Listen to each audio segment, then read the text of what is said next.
Well, we've hit the middle of the week here on a Wednesday, and I feel like it's a perfect opportunity to dive into another What If Wednesday here on the podcast. And this is one has actually been very much asked about or even suggested that I talk about. So I figured I'd go ahead and give it a try today. What if KJ Jefferson won the Heisman in 2022? Let's dive into it here on the Locked On Razorbacks podcast. You are Locked On Razorbacks, your daily podcast on the Arkansas Razorbacks, part of the Locked On Podcast Network, your team every day. And welcome into the Locked On Razorbacks podcast. I am your host, John Nabors. I am also the host of Out of Bounds. You can catch every weekday afternoon from 1 to 4 on 103.7 The Buzz and 103.7thebuzz.com. Hope everybody's having a wonderful Wednesday. Again, closer and closer to football season is really what it's all about. I think you're at this point 31 days away from Razorback football getting started up. So roughly a month. I think actually if it's tomorrow, it'll be officially a month. But you see what I'm saying. You're not too far away from football season finally starting up. And I know the excitement continues to ramp up, which this was perfectly placed for what I wanted to do on the podcast today, or at least one of the segments, because it's a What If Wednesday. And I know we already discussed what if Arkansas won the SEC championship this year. We did that with Michael Bratton of that SEC podcast. And I wanted to do this one because this is one that's pretty far-fetched, or at least unlikely, but also one that could happen if everything goes according to plan. Like, it's one of those things where it seems so far away, but it's still fun to think about. And the question that got posed was, what if KJ Jefferson won the Heisman in 2022? What would that mean? What would that look like? How would that happen? Like, just all the things coming through it. And I'll say this. KJ is absolutely a good enough athlete and a good enough quarterback to win the Heisman. That's a fact. I think he proved that last year, and I think he's going to prove it again this year based on his throwing ability, based on his passing ability, and based on his clutch gene that he has and has proven that he has. I think all of those elements is what is going to make him be possibly a contender for the Heisman once it's all said and done. But the thing is that about KJ, we'll start with what he needs to do, because it's what he needs to do, what the team needs to do. Like, those are two different things. But what he needs to do to win the Heisman is that, first off, he's got to be able to limit his mistakes similar to what he did last year. The guy only threw 4 interceptions. And honestly, other than maybe that fumble against Auburn that got picked up for a touchdown in the end zone, if he didn't really fumble it that often at all, that was even costly. So you're talking about a very, very small amount of turnovers that were caused by KJ Jefferson.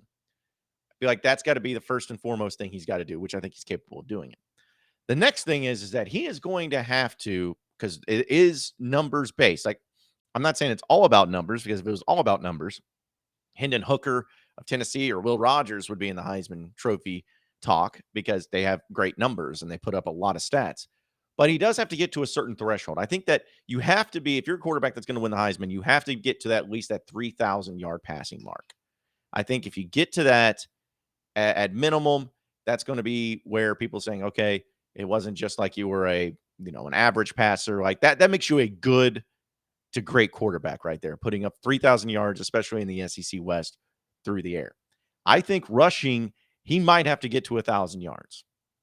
And I think if he went for like 850, 900, maybe be able to work with that, depending on, the touchdowns he scored, rushing touchdowns and everything. But I feel like if he led the team in rushing, was able to get to that, close to that 1,000-yard mark, had, say, double-digit touchdowns on the ground, and then throw in the passing touchdowns of, say, like 25 to 30, we'll say 30, just to be on the safe side.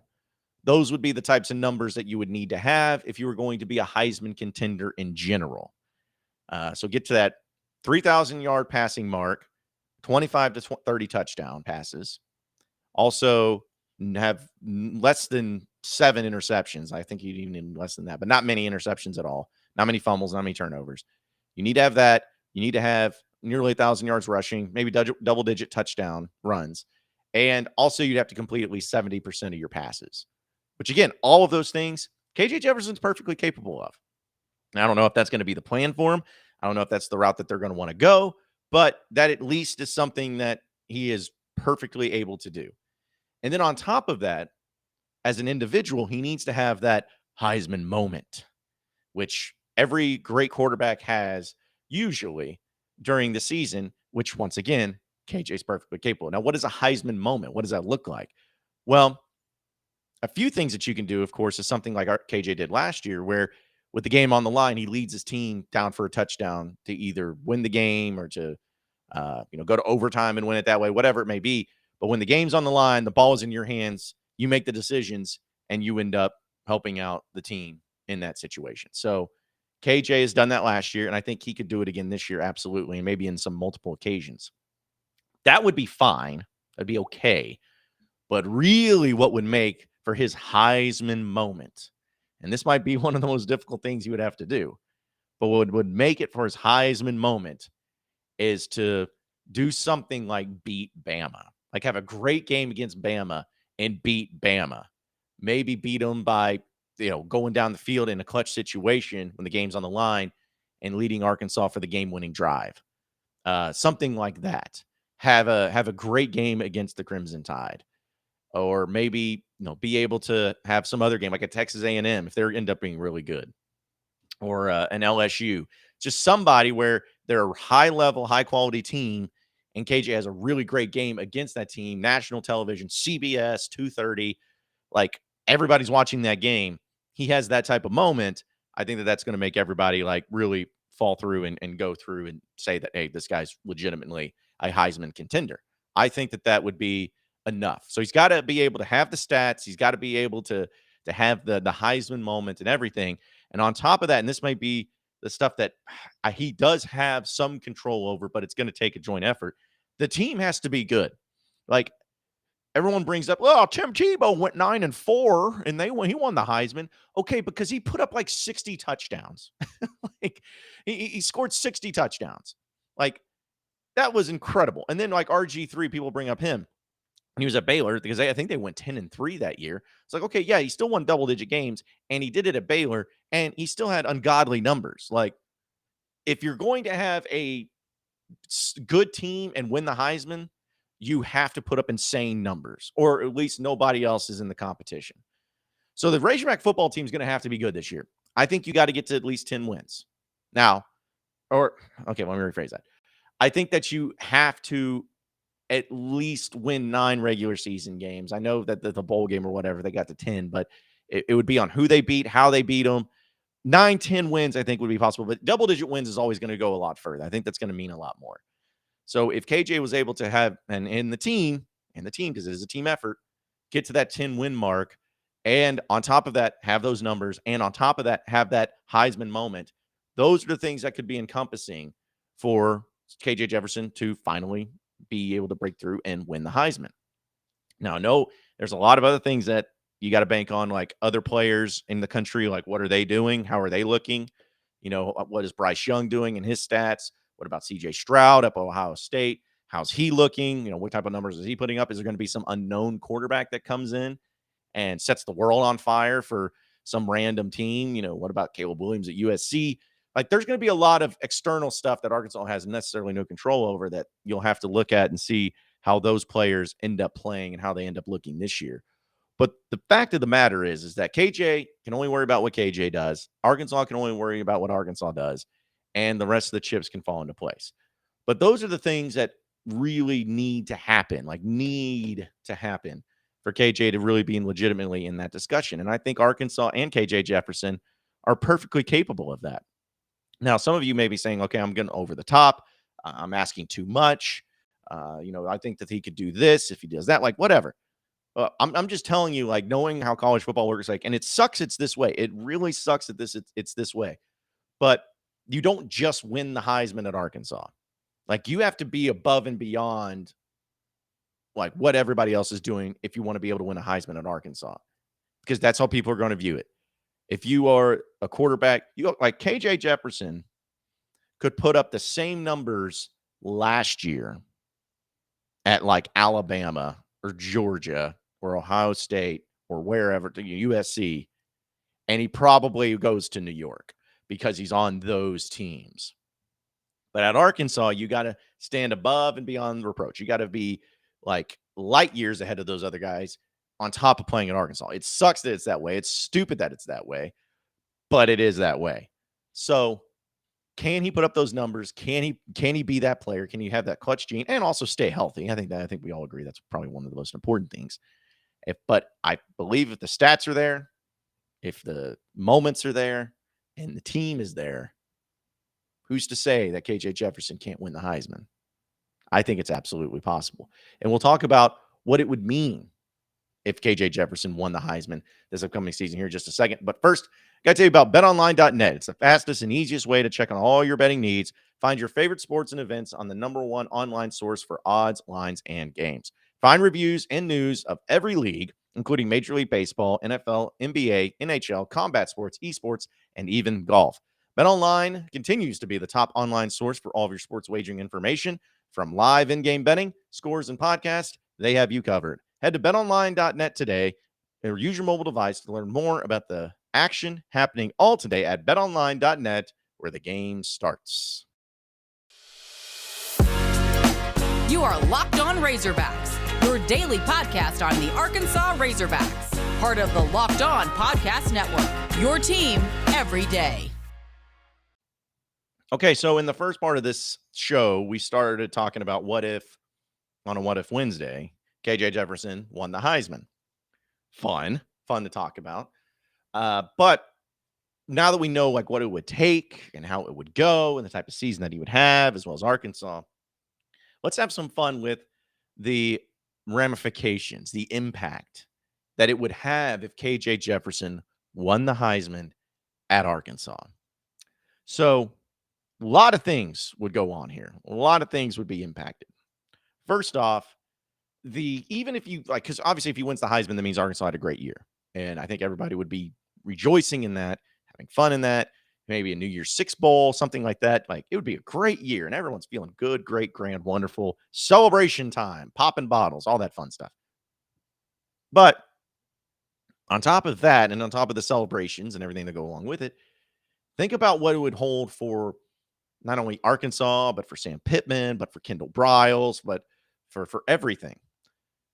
You do that, and suddenly Sam Pittman has something that not many other coaches can claim that they have in all of college football, that he coached a Heisman Trophy winner. Nick Saban has at Alabama. I know that I guess Dabo has coached one at Clemson.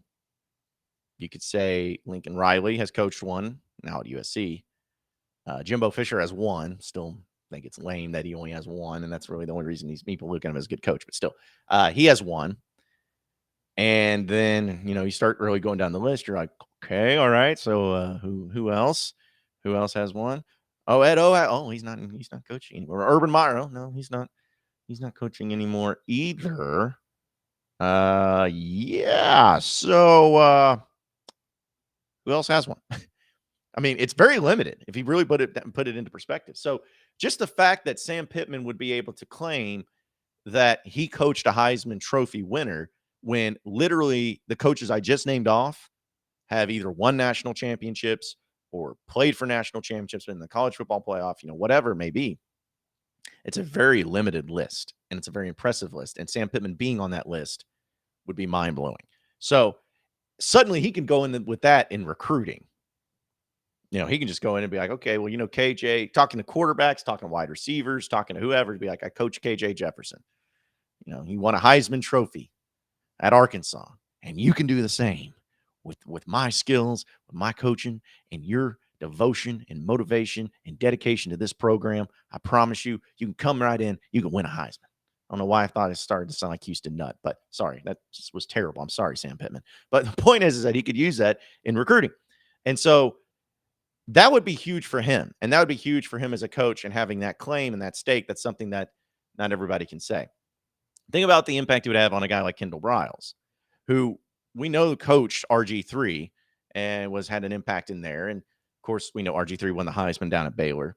But think about what it would do for him, where suddenly, as much as I would not want it to happen because I love Kendall Briles, I think he's an incredible offensive coordinator. If he had an offense this year that not only was part of a team that won 10 games or plus games, and also on top of that, coached a Heisman Trophy winner, Kendall Briles becomes a head coach of a program next year. Like someone hires him. I don't know what he would be interested in. Maybe he wants to go back to Texas. Maybe if there's a job that opens up down there in Texas, maybe he'd go. Maybe if there's something, some other big program, Power 5 program, I should say, around the country that opens up, maybe he'd give that a crack. But he would be a hot commodity, and a lot of different programs would be coming after him, trying to get him on board to coach for them. Because, hey, you coached a Heisman Trophy winner. You coached an offense that was really effective at Arkansas. Come on down, buddy, and let's roll with this. So the impact it would have on Kendall Briles would be he would go and get a head coaching job, and Sam Pittman, of course, would have to find another offensive coordinator, which I think he's perfectly capable of doing. But still, it would be a really great impact for him. So all of that would be great for the coaches, and it'd be great for KJ Jefferson because honestly, I mean, I think probably should have led with KJ, but the impact it would have on him is that essentially he could be like the number 1 draft pick overall, or at least a top 5 draft pick. And so you add all that into the mix. Holy crap. Like suddenly, that's another recruiting tool that Sam Pittman and Kendall Briles can both use. That not only did they coach a Heisman Trophy winner, but they coached a guy that got drafted number 1 overall, top 5, whatever it may be. Because I could be wrong. I'm sure some of you historians are going to come after me. But I'm pretty sure that Arkansas has never had like a top 10 quarterback taken in the NFL draft. Like maybe Joe Ferguson. I'd have to go back and look. But anyways, I think that it's possible. By the way, if you see me running my things like this, it's to show that I'm not wearing makeup like all you people think I am. See, I'm rubbing this, nothing on the hands, no makeup. So anyways, so you would have that with KJ Jefferson and him going out, and then for Arkansas, just having that trophy in their case, having that claim to fame, having the Heisman Trophy winner, that you would have to build some sort of memento and like honoring of KJ Jefferson. I don't know if it'd be a statue. I don't know if it would be a something written in the concourse, like something that's named after him. Something would have to happen if KJ won a Heisman Trophy. Like he would have to have some sort of major honoring like that. And I think the U of A would definitely do that and go for that. So anyways, it would be a huge impact, and it would be something that a lot of people would be all about. And you could kind of, bark at other teams a little bit about it too, considering that some of these places have Heisman Trophy winners, because we know like LSU's had one, A&M's had one recently, Bama's had a few. We know that Florida's had one recently. Georgia, it's still surprising that Georgia hasn't had one, which I just felt like of all the talent that they have there, at some point in time, you feel like they would get in there. Texas hasn't had one recently, except for like Ricky Williams. Oklahoma, once they joined the SEC, they've had a bunch. But still, you would be in a very small group of teams and coaches if you're Sam Pittman for winning the Heisman, and it would just be nothing but a positive impact for recruiting and for the program for years to come.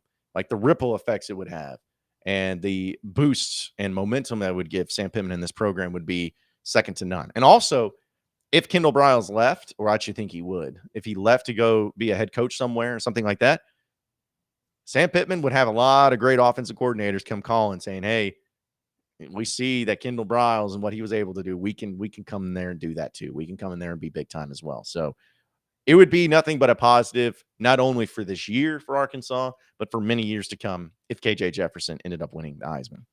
We'll close up shop here on the Locked On Razorbacks podcast coming up next. So stay with us.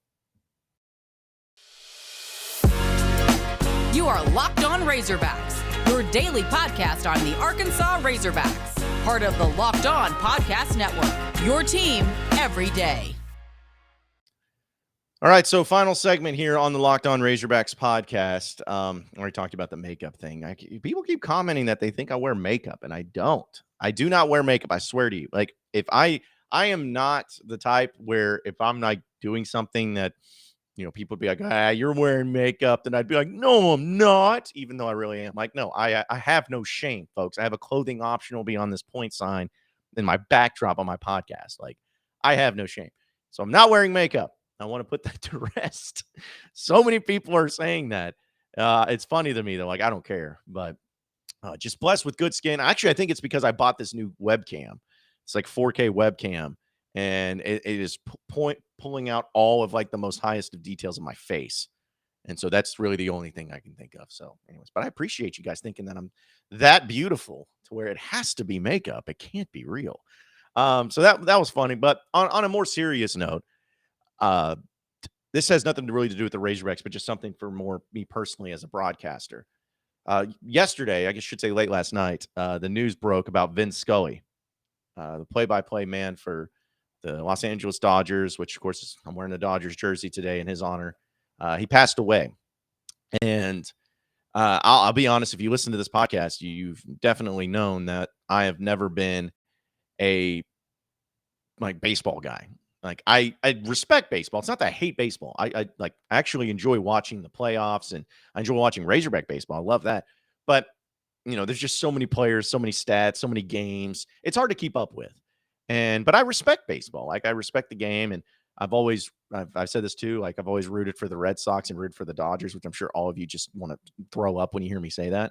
But I was a Manny Ramirez fan, and I liked it when he played for the Red Sox, and I liked it when he played for the Dodgers. But either way, Vin Scully passes away at the age of 94, and he was 67 years in broadcasting and calling games and everything. And it's just sad because obviously, I mean, he was up there in age, and we knew that everybody leaves this earth at some point in time.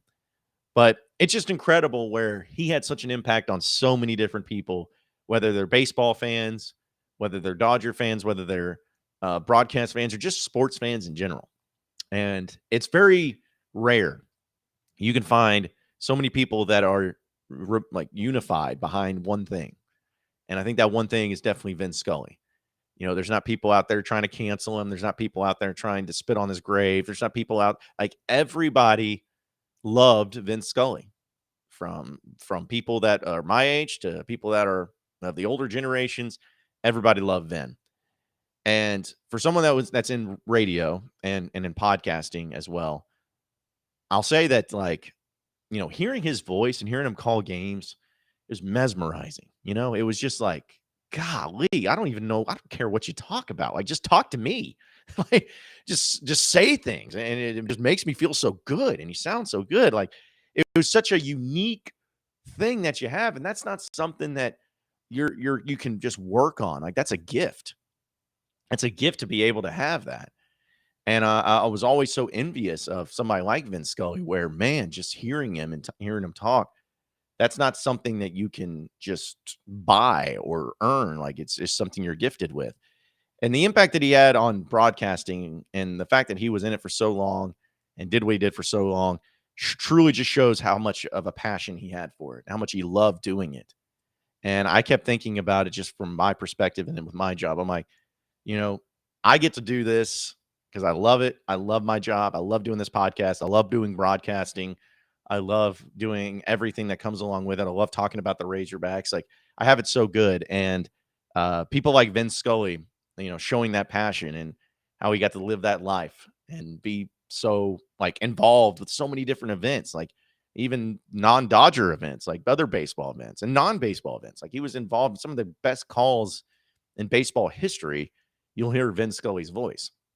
And so it was sad to see his passing, but it was just awesome to know that no matter what people thought, or no matter what team they rooted for or anything, they can all get behind the passing of an absolute legend. When we throw the word GOAT around, of the greatest of all time, when it comes to sports broadcasters, I think that there's no contest. I don't think there's any competition. Vin Scully is the GOAT, is the absolute GOAT of sports broadcasting. And I don't think that anybody, no one's going to get close to his longevity for sure.